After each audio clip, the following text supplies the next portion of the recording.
Il y avait une grande affluence d'auditeurs, le 14 janvier 1862, à la séance de la Société royale géographique de Londres, Waterloo Place, 3. Le président, Sir Francis M., faisait à ses honorables collègues une importante communication dans un discours fréquemment interrompu par les applaudissements. Ce rare morceau d'éloquence se terminait enfin par quelques phrases ronflantes dans lesquelles le patriotisme se déversait à pleine période. L'Angleterre a toujours, à la tête des nations, car on l'a remarqué, les nations marchent universellement à la tête les unes des autres, par l'intrépidité de ses voyageurs dans la voie des découvertes géographiques, assentiments nombreux, le docteur Samuel Fergusson, l'un de ses glorieux enfants, ne faillira pas à son origine. De toutes parts, non, non. Cette tentative, si elle réussira, reliera en les complétant les notions éparses de la cartologie africaine. Véhémente approbation. Et si elle échoue, jamais, jamais, elle restera du moins comme l'une des plus audacieuses conceptions du génie humain, trépignement frénétique.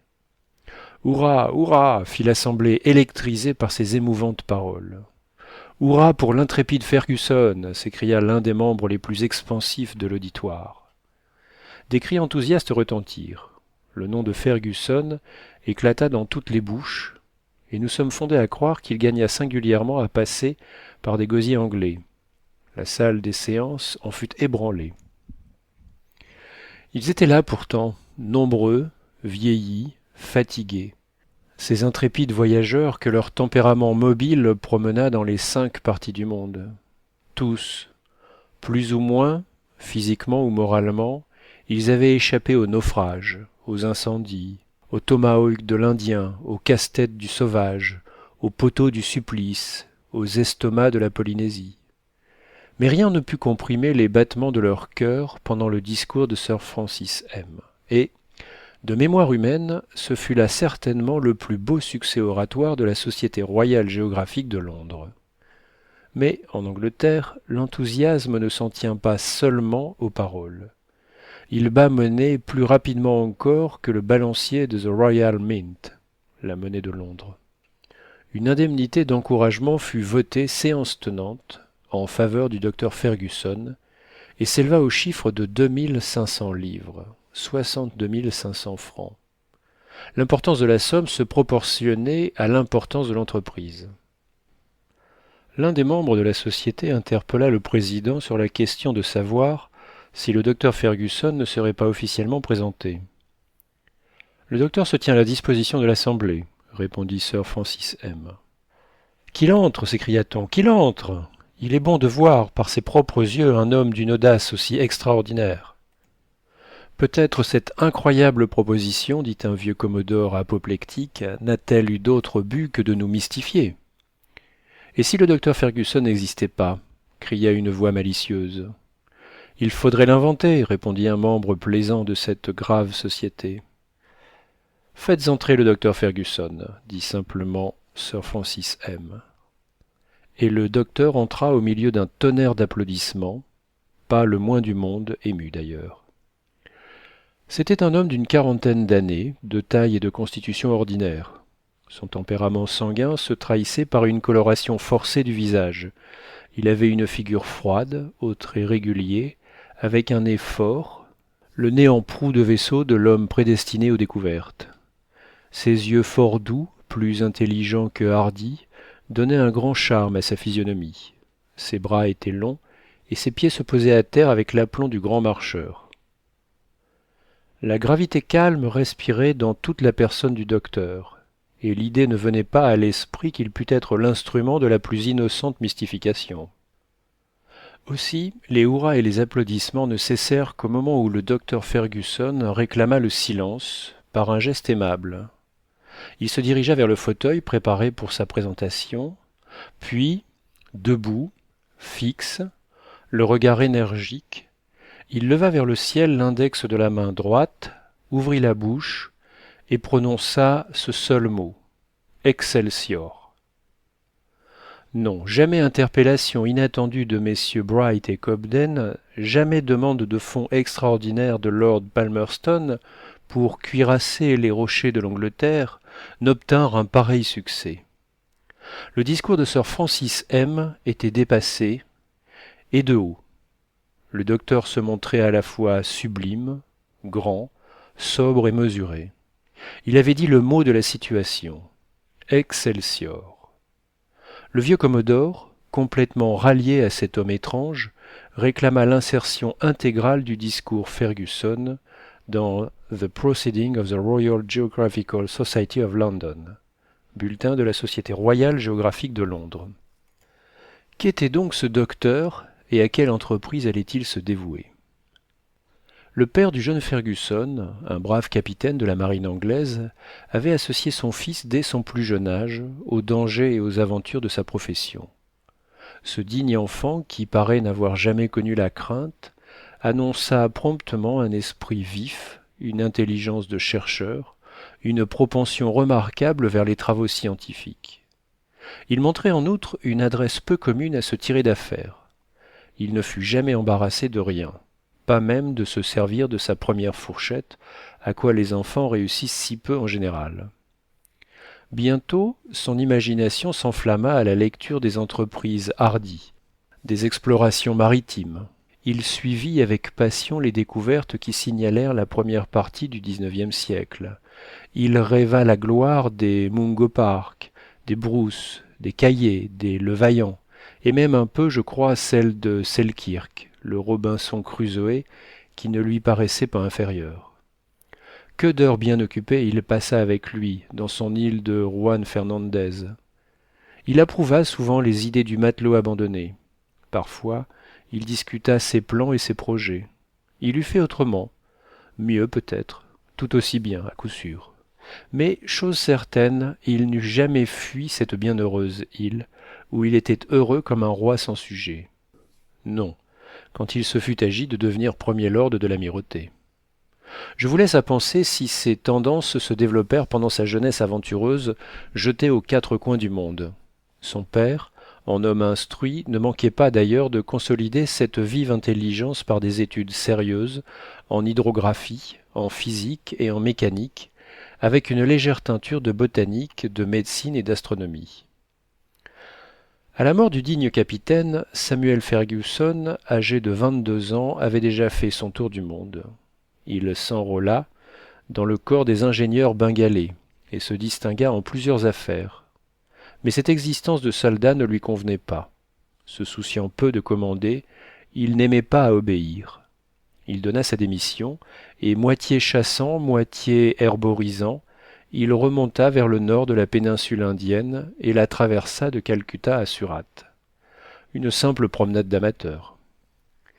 De Surat, nous le voyons passer en Australie et prendre part en 1845 à l'expédition du capitaine Sturt, chargé de découvrir cette mer Caspienne que l'on suppose exister au centre de la Nouvelle-Hollande.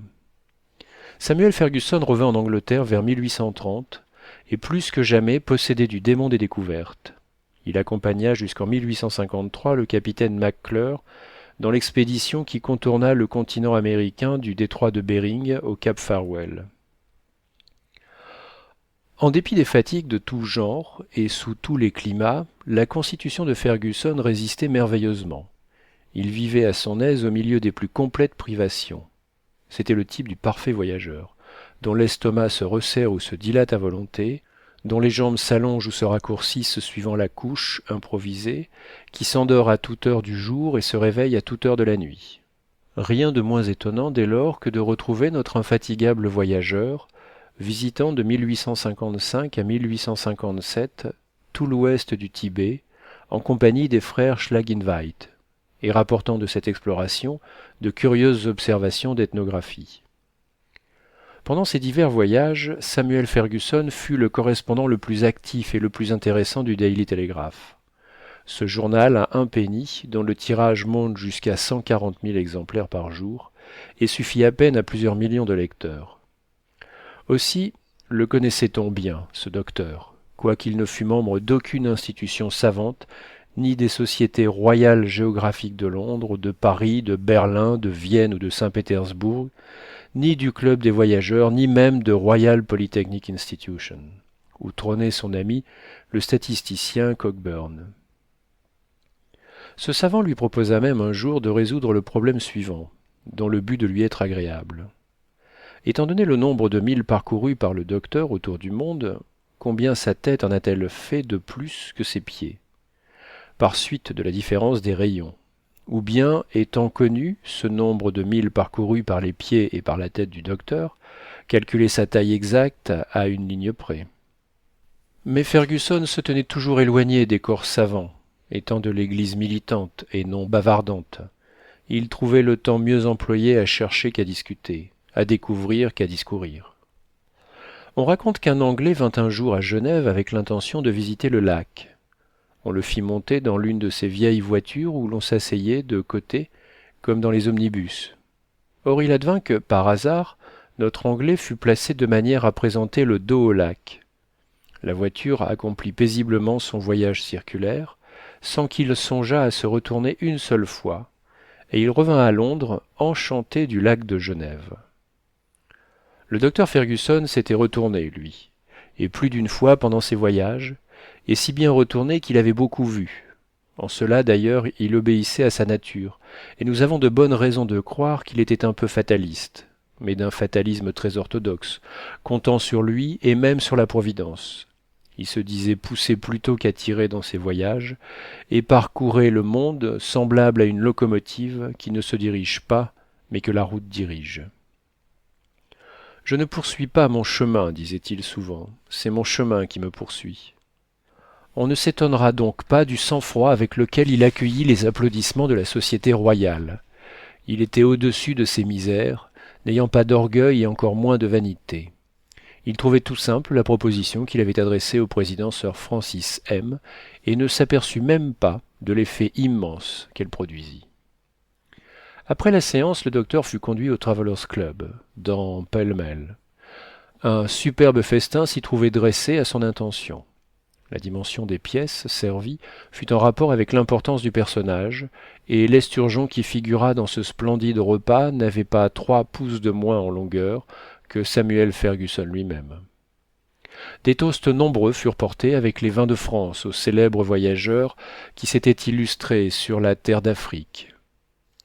On but à leur santé ou à leur mémoire, et par ordre alphabétique, ce qui est très anglais, à Abadie, Adams, Adamson, Anderson, Arnaud, Baïki, Baldwin, Barth, Batuda, Becket, Beltrame, Duberba, Bimbashi, Bolognesi, Bolvic, Bolzoni, Bonnemain, Brisson, Broyne, Bruce, Brun-Rollet, Burchell, Burkhardt, Burton, Caillot, Caillé, Campbell, Chapman, Clapperton, Clos, Bay, Colomieux, Courval, Cumming, Cunny, Desbonneau, Dequesne, Denham, Desavanché, Dixon, Dixon, Dochard, Duchaillu, Duncan,